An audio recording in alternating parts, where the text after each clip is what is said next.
Ever felt like you just got destroyed without having a real chance? Perhaps you really just suck at positioning. What's up, ProGuides fam? I'm Boggs, and today we'll be looking at 10 spots you should avoid playing. We'll be telling you why these spots aren't great, as well as how you can identify the right spots on your own. So remember to like and subscribe, and let's just get right into it.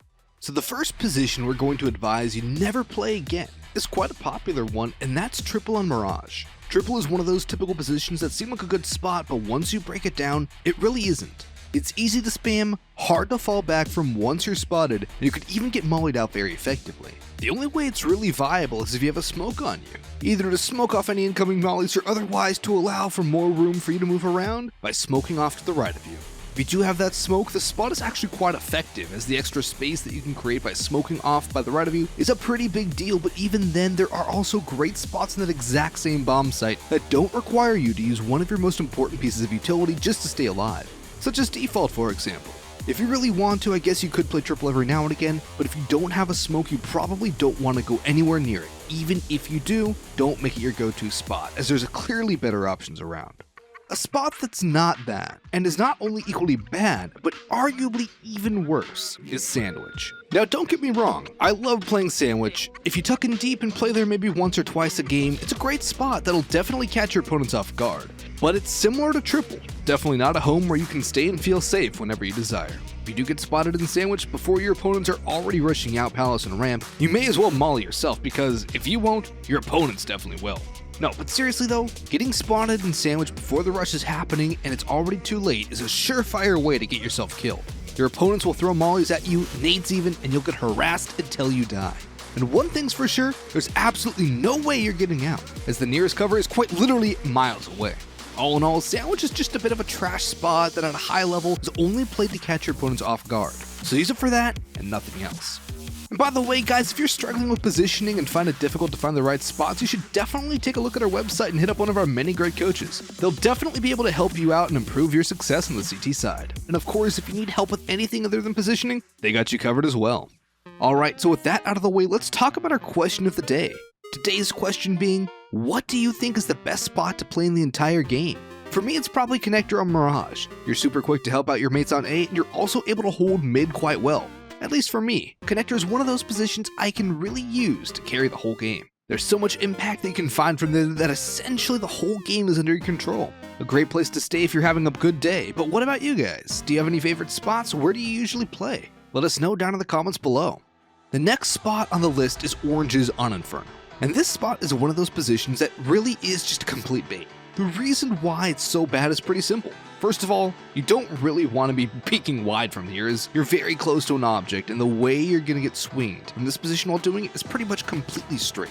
So it gives away the biggest amount of peeker's advantage. So obviously you don't want to be holding next to it, out wide. But then again, playing tucked in is also not great, because if you do that and your opponent goes the usual route of walking to pool first, they'll be able to see the side of your body without you being able to see them. Not only that though, but aside from you giving away your exact position, if your opponents walk the smart route, the boxes that you're hugging are also quite spammable, so that they can simply spam you right through the side of them. Not the most ideal piece of cover, is it? So yeah, don't play there.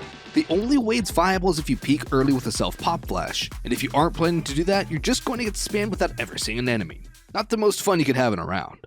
Another spot on Inferno that just isn't too hot is Sandbags. Sandbags is a spot that Boomich is known for playing a lot, and because of that he's also a prime candidate to show how bad it truly is. The amount of times that man has gotten double naded, molotoved, or otherwise spammed with utility is honestly impeccable, and that's not something that'll happen exclusively to him.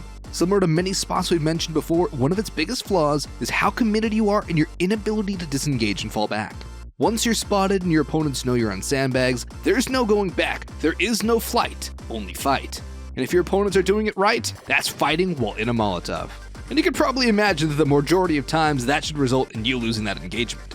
The position is decent if you're not been playing there and you're using it to surprise them, but if not, then you're just gonna get screwed over by utility, whether you like it or not. Another position just like that, just on a different map, is Second Vents on Nuke. This is a spot that I know a lot of people love, and honestly isn't as terrible as some of the positions we've mentioned previously. But like them, you should not make it a habit to always play there. I'm sure by now you can probably already guess what the reason for that is. And you're right, it's utility. If your opponents catch on to you loving this spot, the solution for them is quite simple. They open squeaky door and they molly you.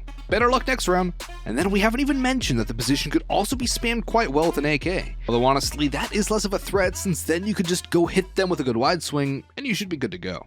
Over on Sunny Dust 2, there's one thing you should avoid, and that's cars. And no, that has nothing to do with pollution, but rather with a lack of cover and protection that these positions provide. Let's start with the car over on A.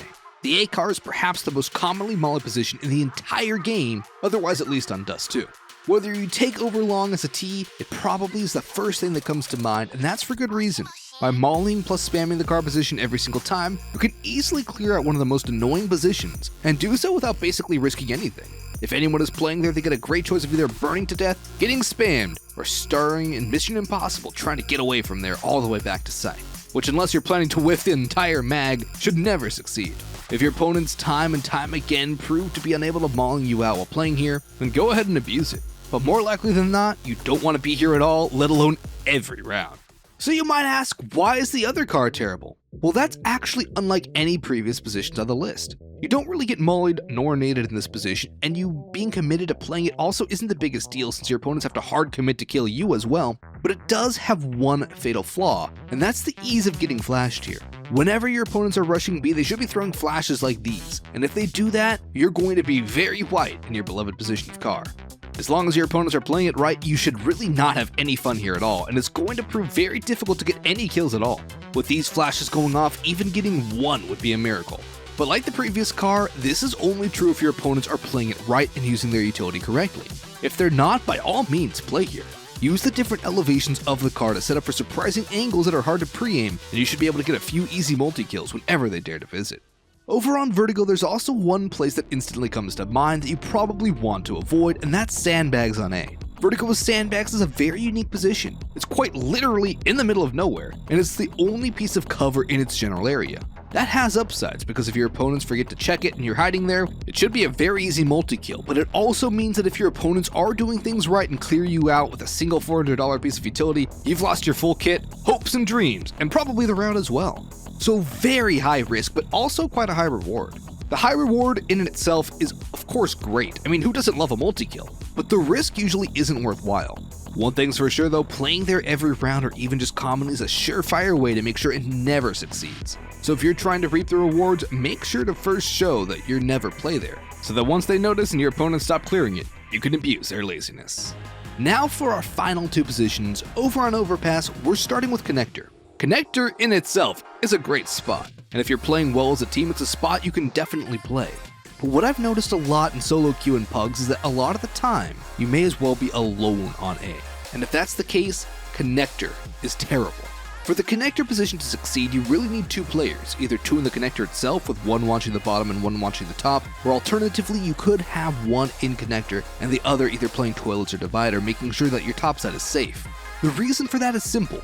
Without having a teammate playing Connector, it's like a horror movie, and every time you look at what entrance, you can sense danger approaching from the other. And that phenomenon will keep going and going until eventually, and inevitably, you get pinched and your round is over. Even getting one in those scenarios is pretty impressive, but definitely not worth the risk, as leaving your team in a 4v4 is not the way to go, nor what you should be playing for. As for our final spot, we have to go for long toilets. Long toilets is another place that really takes two to pull off, either with two in long toilets itself watching both entrances, one on long and one on long toilets watching mid, or one on long toilets watching long and the other divider watching toilets. Otherwise, the exact same thing as before is definitely doomed to happen, and you're just gonna get pinched, which is never an enjoyable nor desirable experience. Just in general, when playing A aggressively, you probably want to do it with someone you trust or at least have a lot of experience playing with. I've tried doing it with solo queue randoms, and even though it would work occasionally if they had good comms, most of the time it just isn't something I'd recommend.